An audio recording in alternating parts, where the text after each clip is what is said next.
Assalamualaikum warahmatullahi wabarakatuh. Perkenalkan, nama saya Sulistiawati Hawa, NIM 22142022 dari kelas Perbankan Syariah B.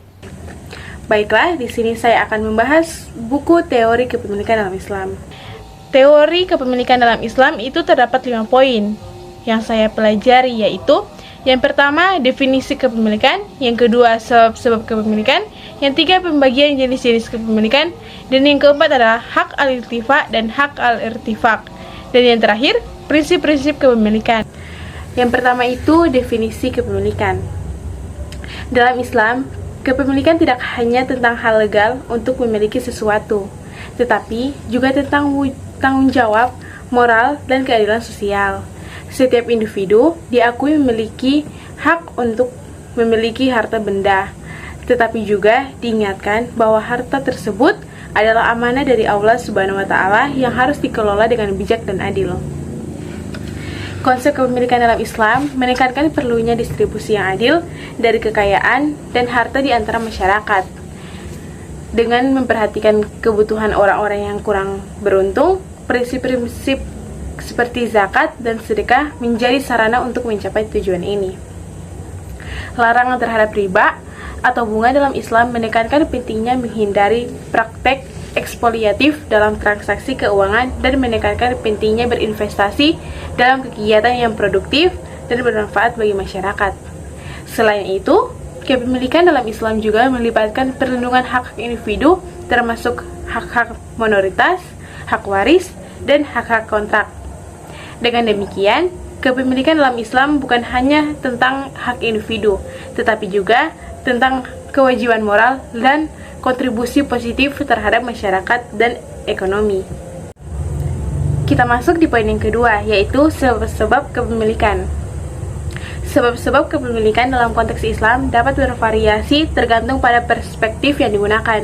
Namun, beberapa faktor umum yang menjadi alasan dibalik kepemilikan dalam Islam meliputi 5 hal. Yang pertama itu ujian dan tanggung jawab. Ujian dan tanggung jawab adalah kepemilikan dianggap sebagai ujian dari Allah dan tanggung jawab bagi manusia. Allah memberikan harta sebagai ujian untuk melihat bagaimana manusia menggunakan dan mengelolanya dengan baik. Yang kedua, kesejahteraan pribadi dan keluarga. Kepemilikan memungkinkan individu untuk mencapai kesejahteraan pribadi dan keluarga. Dengan memiliki harta, seseorang dapat memenuhi kebutuhan dasar seperti makanan, tempat tinggal, dan pendidikan, serta menyediakan perlindungan finansial bagi keluarga. Ketiga itu kontribusi pada masyarakat, yaitu kepemilikan juga memberi kesempatan bagi individu untuk berkontribusi pada masyarakat dengan menginvestasikan dan menggunakan harta mereka secara produktif. Pemilik harta dapat menciptakan lapangan kerja, membangun infrastruktur, dan menyumbang untuk kegiatan amal yang mendukung masyarakat.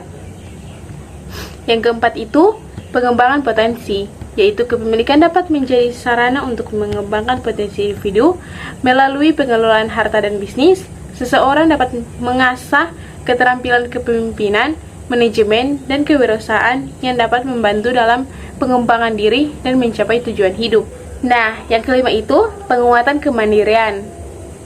Kepemilikan juga dapat membantu dalam penguatan kemandirian individu dan masyarakat dengan memiliki aset dan sumber daya sendiri.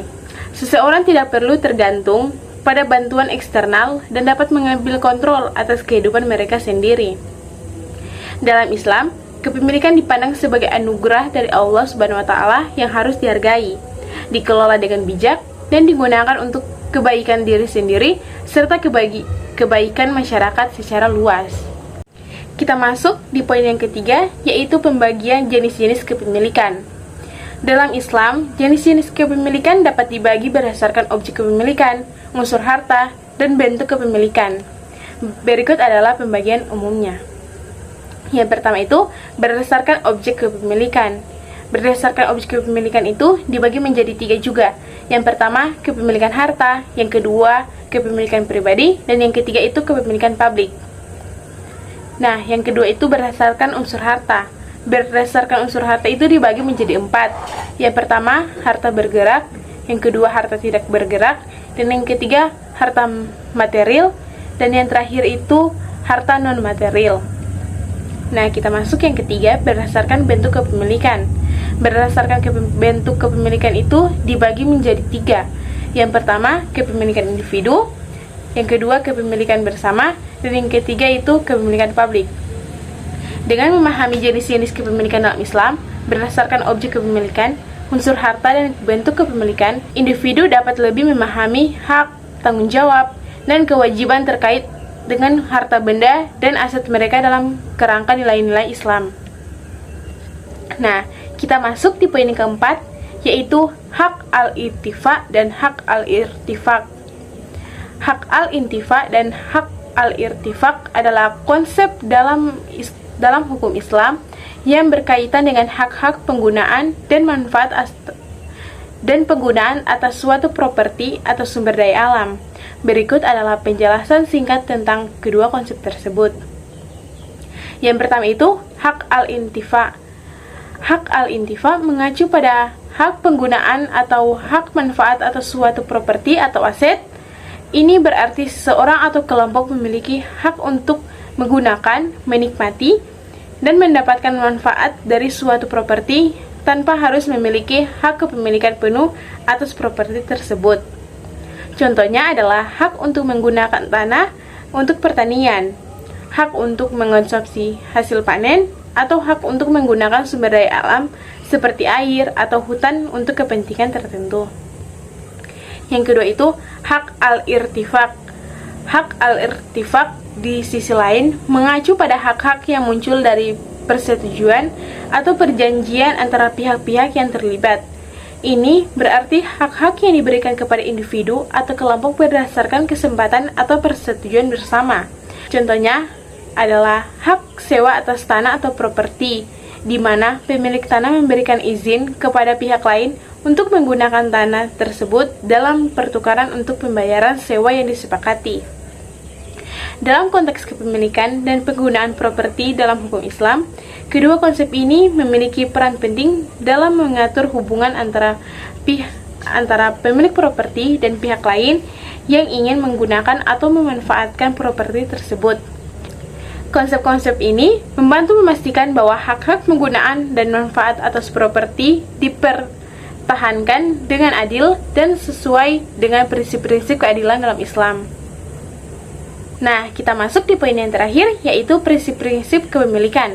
Prinsip-prinsip kepemilikan dalam Islam didasarkan pada nilai-nilai moral, keadilan, dan keberkahan.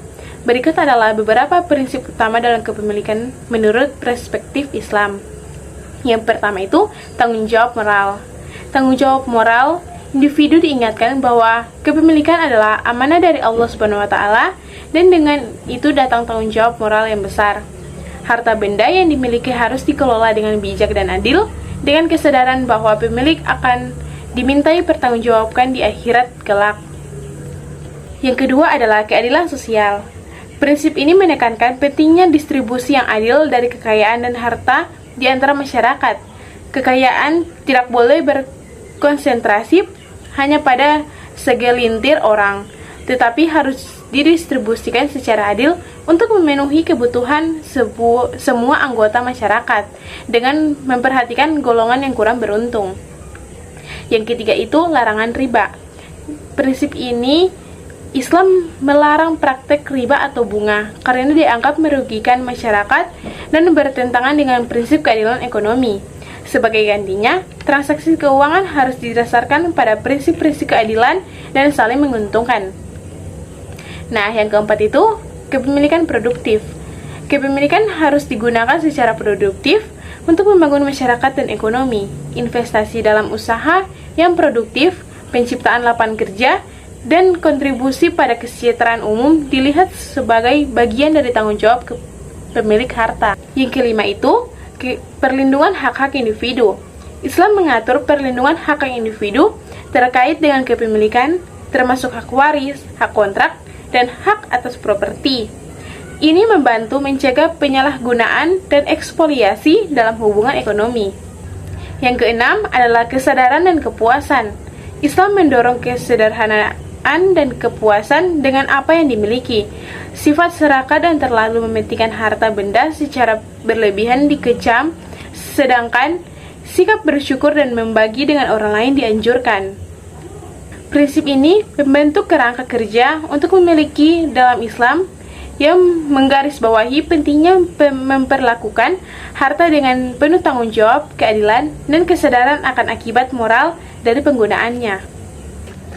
Baiklah, sekian dari saya untuk pembahasan teori kepemilikan dalam Islam. Mohon maaf apabila ada salah kata. Terima kasih. Wassalamualaikum warahmatullahi wabarakatuh.